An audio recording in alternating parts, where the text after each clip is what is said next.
नमस्कार दोस्तों, मेरा नाम है चिराग गोठी। मेरे साथ है Sunil Maurya, senior journalist crime तक के लिए। आज हम बात कर रहे हैं नवजोत सिंह सिद्धू मामले की। हालांकि सज़ा हो चुकी है, नवजोत सिंह सिद्धू जेल में भी हैं, लेकिन जो शुरुआत हुई थी वो एक बहुत ही छोटे से मुद्दे से हुई थी। यानी कि एक झगड़ा हुआ जिसको रोड रेज भी कहा जा सकता है, और उसमें एक शख्स की जान चली गई। तो आखिर रोड रेज को लेकर क्या कानून है हमारे देश में, विदेशों में क्या कानून है, रोड रेज का असर कितना पड़ता है, अगर एक नॉर्मल सड़क पर झगड़ा हो जाए तो उसका असर कितना व्यापक पड़ता है, इन तमाम मुद्दों पर बात करेंगे। सुनील जी, रोड रेज जैसा अक्सर हम सुनते हैं, भाई सड़क पर जो एक फ़ाइट हो गई, हम गाड़ी टच हो गई या बहस हो गई आगे पीछे निकलने को लेकर, और लोग गालियां तक दे देते हैं, लोगों को ऐसा लगता है जैसे हमारी इसने बेइज्जती कर दी, या कहा जाए कि भाई ये मेरे से अमीर कैसे है, ये तो एक छोटी गाड़ी में जा रहा है, मैं बड़ी गाड़ी में हूँ, तो इसने ऐसा कैसे बोल दिया, ये तो मेरा हक बनता है।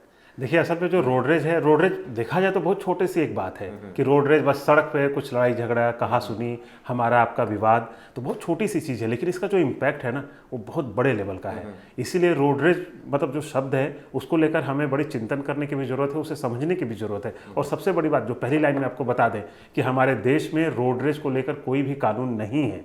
मतलब आईपीसी जो है, इंडियन पिनल कोड, उसमें रोड रेज को लेकर कोई भी सजा का प्रावधान नहीं है, उसकी चर्चा तक नहीं है, और ना ही मोटर व्हीकल एक्ट में। ये जरूर है कि आप रैश ड्राइविंग करते हैं, मतलब बहुत खतरनाक तरीके से अगर आप ड्राइविंग करते हैं तो उसको लेकर तो कानून है कि आपको मतलब चालान हो जाता है, ये सारी चीज़ें हो जाती हैं, लेकिन सजा का कोई प्रावधान नहीं है। इसका मतलब ये है कि जो रोड रेज है उसको लेकर अब दूसरे देशों में अगर जाएं, ऑस्ट्रेलिया में जाएं, तो ऑस्ट्रेलिया की बात बता दें आपको कि रोड रेज में अगर आप उसमें अगर पकड़े गए, मिल गए, तो 5 साल तक की सजा और 50 लाख से ज़्यादा का जुर्माना।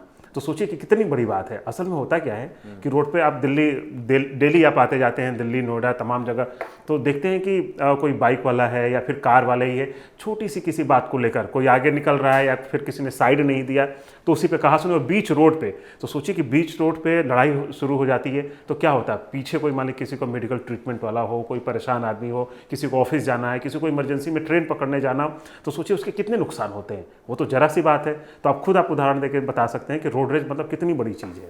बिल्कुल सही कहा आपने। और जिस तरह से हमने अक्सर देखा है, हल्की सी आपकी गाड़ी टच हो गई, आप बहस कर रहे हैं सड़क पर खड़े होकर, और इस कदर बहस कर रहे हैं कि पीछे लंबा ट्रेल हो गया, और कई लोग तो निकलते हैं, उनको समझाते हैं कि भाई साहब साइड में लड़ लो, लड़ने को मना ही नहीं है, साइड में लड़ लो, एक नॉर्मल बात बोली जाती है, क्योंकि भाई किसी का नुकसान हुआ है तो आप आपस में बैठ के बातचीत कीजिए। और आजकल तो इंश्योरेंस है, हल्की फुल्की, तो मुझे लगता है कि जो मेरा मानना है कि अगर हल्की फुल्की गाड़ी लगी हुई है तो बहस नहीं करनी चाहिए, अपने घर चले जाइए, क्योंकि उसका कोई पॉइंट नहीं है।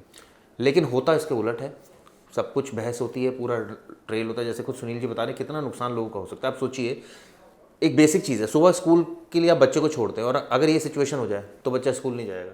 बिल्कुल, बच्चा स्कूल नहीं जाएगा। सबसे बड़ी चीज़ कि किसी मेडिकल इमरजेंसी, जो हमारा एग्जांपल है कि मान लें किसी की तबीयत बहुत ज़्यादा खराब है, उसे 10 मिनट के या 5 मिनट के अंदर हॉस्पिटल पहुंचना है, और सोचिए कि जरा सी बात को लेकर के आपका ईगो क्लैश हो गया, आपने लड़ाई झगड़े शुरू कर दिए, वो बंदा 10 मिनट वहीं फंसा, उसकी जान भी जा सकती है। तो सोचिए कितना इंपॉर्टेंट है रोड रेज को, मतलब उसको कानूनी दायरे में लाना और ज़्यादा सख्त सजा करना, ताकि अगर कभी हमारा आपका, जैसे हम लोग जा रहे हैं सड़क पर, आपने मुझे ओवर स्पीड, अपने बगल से आप निकल गए, मुझे गुस्सा आ जाता है। दरअसल क्या है ना, आज की डेट में कि हम लोग घर से ही बड़ा लेट निकलते हैं कहीं जाने के लिए, और बड़ी जल्दबाजी रहती है, तमाम टेंशन, काम का टेंशन, बहुत सारी चीजें हैं। तो हम लेट क्यों निकलते हैं, हम जल्दी निकल ले उसको। हाँ, जल्दी निकल लें, लेकिन ऐसा होता नहीं है। कहना बड़ा आसान है, हर किसी के साथ यही है, हम आप मतलब बहुत अलग नहीं है, सबके साथ यही होता है, 10 मिनट बचे, चलो जल्दी निकल जाए। उसी में जरा सा भी कुछ होता है, वो साइड से निकल गया या किसी ने रोक लिया, कहीं जाम भी लगाए तो जाम में भी गुस्से में हम, ओ भाई तू जल्दी निकल, ओ भाई तू जल्दी निकल, उसी में लड़ाई झगड़े हो जाते हैं। तो सोचिए कि जो 5 मिनट में काम हो जाता था वो आधे घंटे तक लग जाता है। तो कहने का मतलब रोड रेज को लेकर कानून बड़ा सख्त करने की जरूरत है।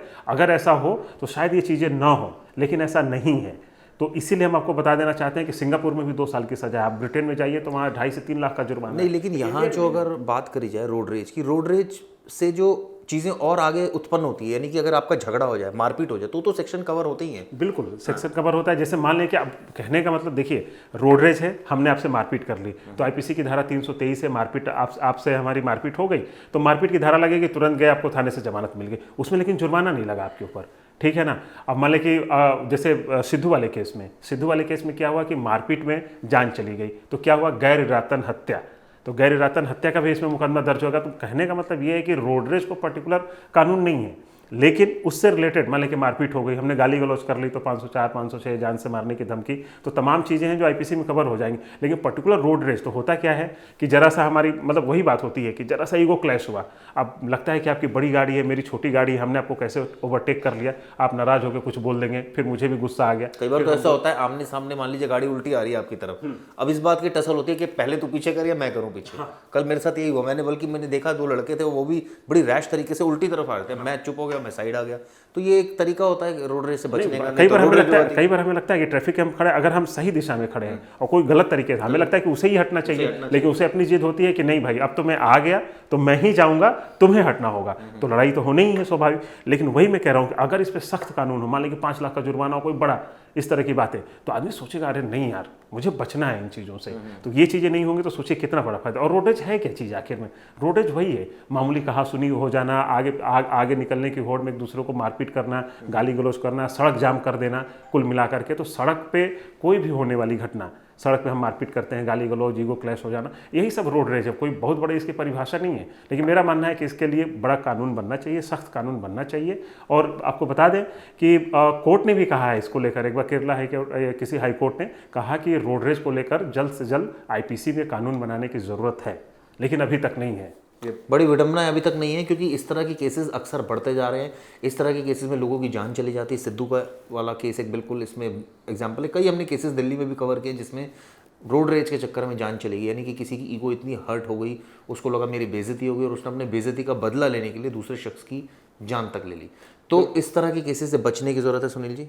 बिल्कुल, अब वही जो मैं बता रहा था कि केरल हाई कोर्ट का वो फैसला था कि जिसमें ये कहा गया था कि जल्दी से जल्दी इस पर कानून बनाने की ज़रूरत है। और आपको एक चीज़ और बता दें कि जो हमारे देश में जो ये मारपीट की घटनाएं हो रही हैं, तो ये मतलब समझिए कि ये लाखों के केस में इस तरह के डेटा आ रहे हैं। अभी आपको एक डेटा बता देता हूं मैं कि साल 2021 मतलब पिछले साल की बात है कि रोड रेज जैसे जो खतरनाक तरीके से ड्राइविंग करने के मामले हैं, उस तरह के 2.25 लाख मामले आए थे। सिर्फ ड्राइविंग करने की आप बात कर रहे हैं, जो खतरनाक तरीके से ड्राइविंग, फिर उसमें रोड रेज हो जाते हैं जिसमें मारपीट हो, तो 2.25 लाख मतलब एक साल में। तो सोचिए एक दिन में कितने ज़्यादा हो रहे हैं। तो कहने का मतलब इस तरह की चीज़ों के लिए अगर कानून बन जाए तो चीज़ें थोड़ा सा आदमी के अंदर डर लगा, अरे यार मेरे फालतू में मान लीजिए अगर बड़ा चालान हो जाए 50,000 का, 1 लाख का, वैसे तो थोड़ा सा डर कानून होगा। तो चलिए हम ये ऐसी उम्मीद कर रहे हैं बनना चाहिए, लेकिन उससे पहले आप अपने स्वभाव में भी बदलाव कीजिए, जो कि बहुत ज़रूरी है। गर्मी का मौसम है, ऑब्वियसली बंदा वैसे ही बहुत ज़्यादा इरिटेटेड रहता है, टॉर्चर्ड रहता है, तो इन चीज़ों से बचिए जितना। क्योंकि ये बात आप ध्यान रखिए कि आप जब सड़क पर चल रहे हैं तो आपके साथ आपका परिवार भी होता है कई बार, और परिवार के बारे में सोच कर चलिए कि ये इतनी छोटी छोटी चीज़ों से किसी की बेइज्जती या किसी की वो नहीं होती, इज्जत नहीं बन जाती। कोई अगर पीछे भी झुक जाएगा तो इससे किसी की कोई मान सम्मान में कोई फ़र्क नहीं पड़ जाता। एट द एंड सड़क पर सेफ चलने की बेहद ज़रूरत है, रोड रेज की घटनाओं से बचने की ज़रूरत बिल्कुल। आखिर में एक लाइन बस कि जब भी कभी इस तरह की लड़ाई झगड़ा हो तो जरा एक बार सिर्फ सोच लें कि अगर मेरे परिवार का कोई बीमार शख्स अगर उस लाइन में कहीं फंसा हो तो उसके साथ कितनी परेशानी होगी। तो अगर ऐसा हम सोच लेंगे तो शायद इस तरह के झगड़ों को हम साइड में ले जा करके कोशिश करेंगे जल्द से जल्द निपटा के वहाँ से निकल जाए। बिल्कुल ठीक कहा। ये वीडियो आपको दोस्तों कैसी लगी ज़रूर बताइएगा, और आप अपने कमेंट्स कीजिएगा, क्या आपके साथ कोई इस तरह की घटना हुई, क्या और रिसर्च इसमें आपको लगता है कि हमें और बोलना चाहिए, या कुछ और ऐसे पॉइंट्स हैं जिन पर हमें प्रकाश डालना चाहिए। तमाम बातें आप हमें कमेंट बॉक्स और ये भी जरूर बताएं कि इस पर कानून बनाना कितना ज़रूरी है। जी बिल्कुल। Thank you.